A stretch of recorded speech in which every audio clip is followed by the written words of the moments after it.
Bueno, encontrar un ensayo que lo que busca es un poco comprender la violencia, ¿no? Y parte de la idea de la sospecha de que para comprender la violencia se necesita la palabra y para confrontarla se necesita tomar la palabra. Entonces me detengo en toda una serie de testimonios, de testigos, que lo que hacen es que nos permiten encarar la violencia. Encarar en un doble sentido, hacer frente a ella, pero también encarar en el sentido de ponerle rostro y lugar a las víctimas, ¿no? Entonces lo que hago es detenerme en muchas guerras a lo largo de la historia, desde la guerra de Troya hasta la guerra de México en 2006, para justamente ver lo que aparece cuando el testigo habla.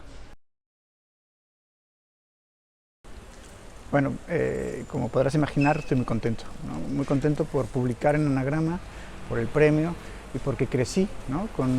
Literalmente leyendo los autores de Anagrama, ¿no? No solo yo, creo que muchos autores de mi generación, los que nacimos en los años 70, nos es muy familiar, ¿no? Nos marcó autores, en mi caso Raymond Carver, Kapuscinski, Capote, La Conjura de los Necios, ¿no? O autores latinoamericanos, ¿no?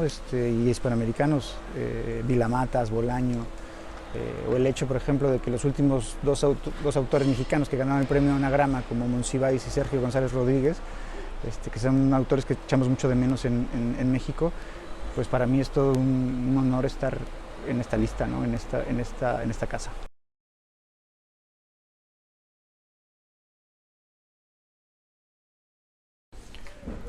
Sí, totalmente, digamos, la épica en la literatura y en el cine, digamos, la historia siempre la cuentan los vencedores, ¿no? Estamos acostumbrados a esos relatos épicos, heroicos, de grandes batallas y de supervivientes que caminan sobre cuerpos. Y a mí justamente lo que me interesa es al contrario, ¿no? Es rescatar la palabra omitida, la perspectiva omitida. Y para ello hay que rastrear justamente la voz de los vencidos, de los derrotados, de los desaparecidos. Y confrontarla, ¿no? Porque al final de cuentas siempre hay una palabra que puede irrumpir y enseñarnos otra cara de la moneda, que esto viene desde Homero. O sea, Homero, lo que dignifica la lección de Homero es que justamente narró la guerra de Troya, pero sin la vulgaridad de narrarla del lado de los vencedores, sino también de los vencidos.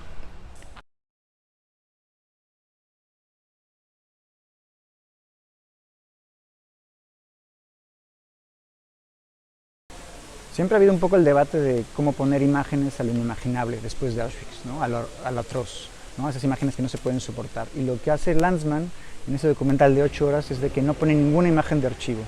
Toda la imagen que está en ese documental nos viene a través de la palabra del testigo, lo que nos evoca. Y lo del silencio, pues recupero justamente un episodio muy clave de un peluquero que narra una experiencia terrible. Y hay un momento en que después de articular durante varios minutos el testimonio se quiebra, guarda silencio. Y ahí uno entiende que muchas veces el mayor peso del testimonio es justamente la incapacidad de decir. El silencio habla, ¿no?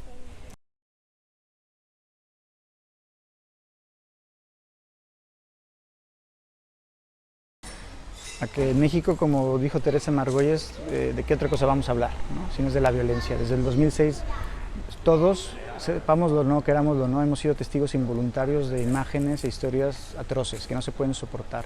Entonces no extraña que muchos escritores, cineastas, gente de teatro, académicos, se hayan volcado un poco a comprender esa violencia y al principio prestar atención al testimonio de las víctimas y los familiares. Pero ha llegado el punto que para comprender todo esto tenemos también que recorrer el camino para prestar atención al victimario, al perpetrador, no para empatizar o simpatizar, sino para tratar de entender, ¿no? Un poco lo que decía Primo Levi, la zona gris, ¿no? Hay que recorrer el camino que une a la víctima del victimario para tratar de entender la violencia que nos atenaza.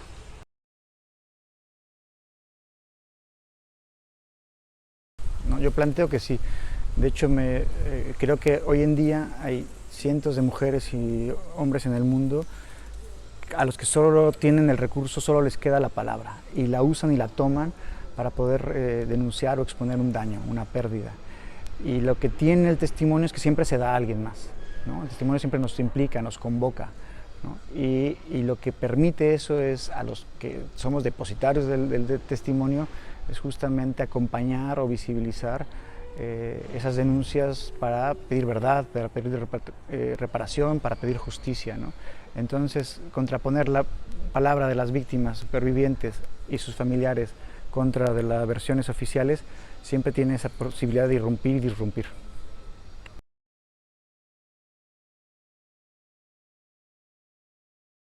Yo creo que las historias concretas, bien contadas, importan.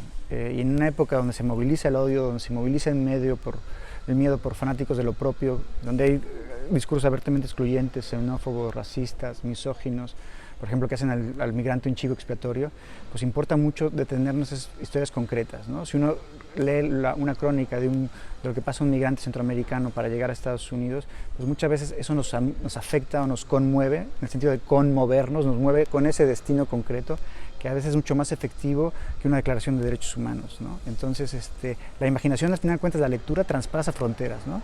Cuando hay fronteras tipo Trump, la imaginación nos permite justamente saltarlas, brincarlas, transgredirlas, ponernos en el lugar de donde no quieren que estemos.